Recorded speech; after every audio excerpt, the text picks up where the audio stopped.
Russia and Ukraine, we need to focus one thing about the South Asian climate issue.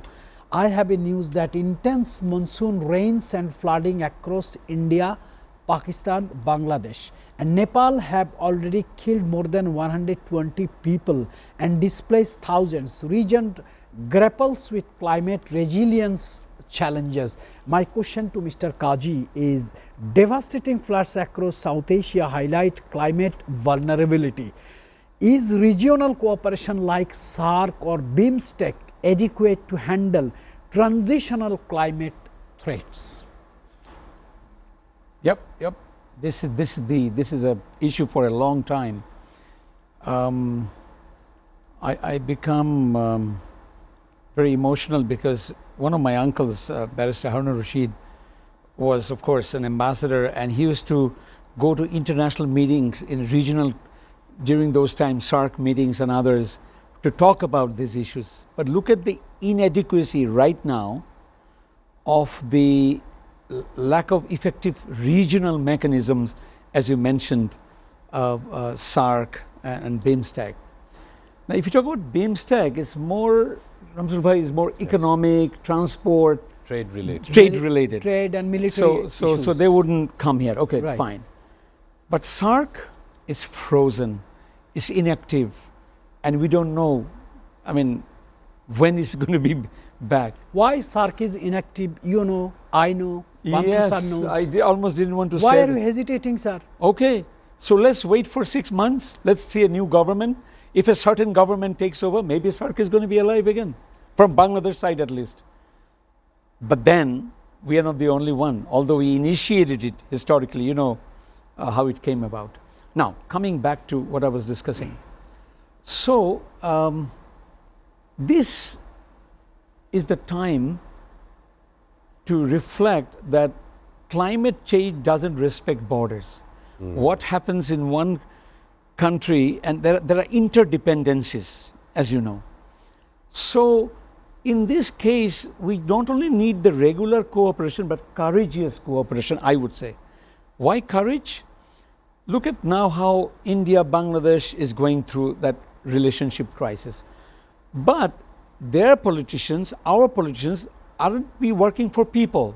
So to save people, to save livelihood, to save farming, to save whatnot, we need to open dialogue on these matters. And there are technical people in all sides. They always agree on global forums to communicate at least.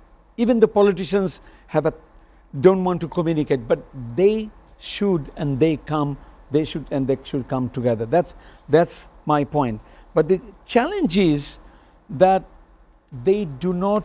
nobody's taking initiative and leaving things to, I would say, chances. Another thing is, it's easier for me to say in this show, but the mistrust is so real.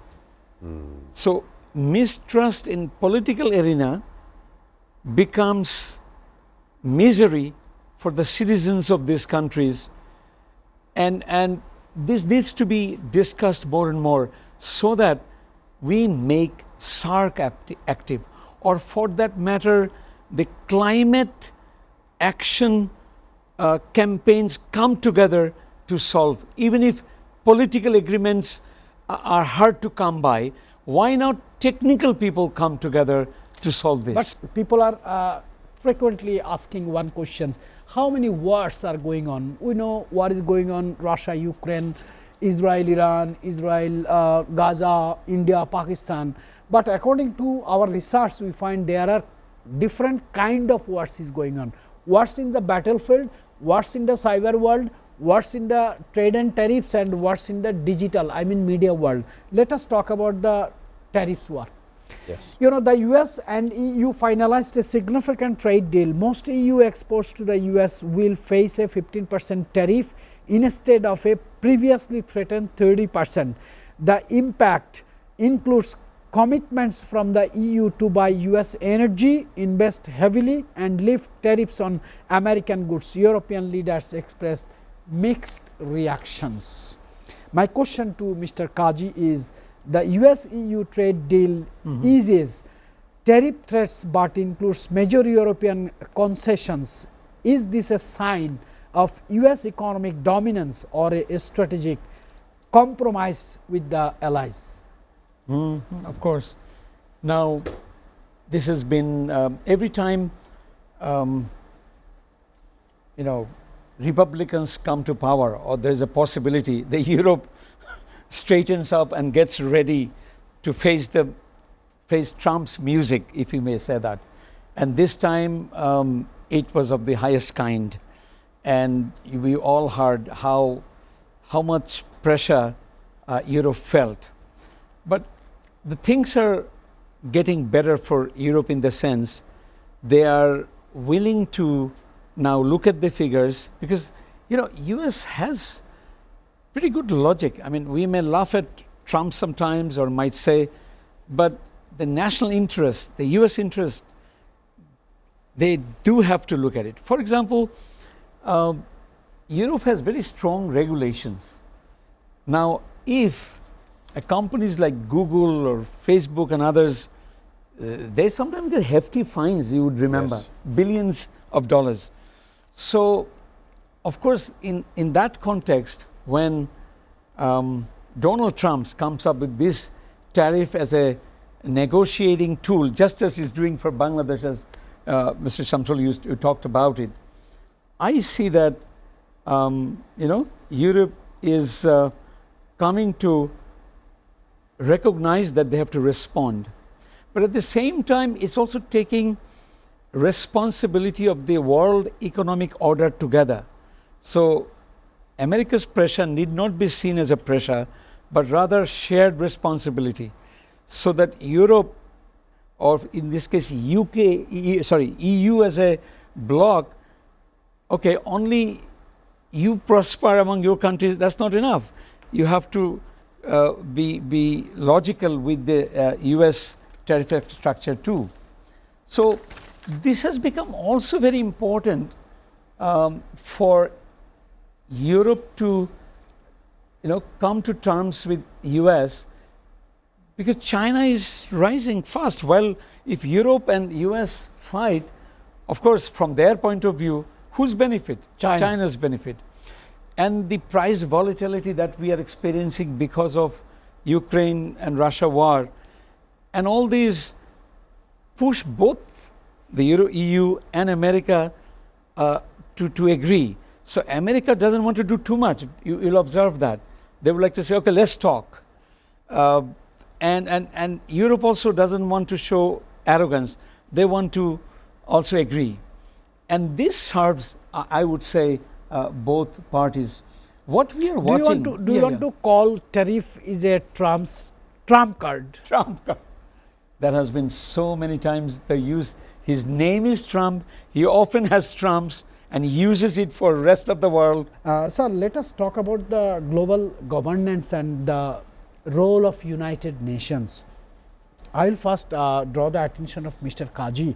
As you have the extensive traveling experience around the globe, would you please let me know, with the US and Israel boycotting US sessions in Gaza, is the UN losing its diplomatic influence in crisis zones like Ukraine, Gaza, Iran? Do you think it? This raises a serious question about UN's influence.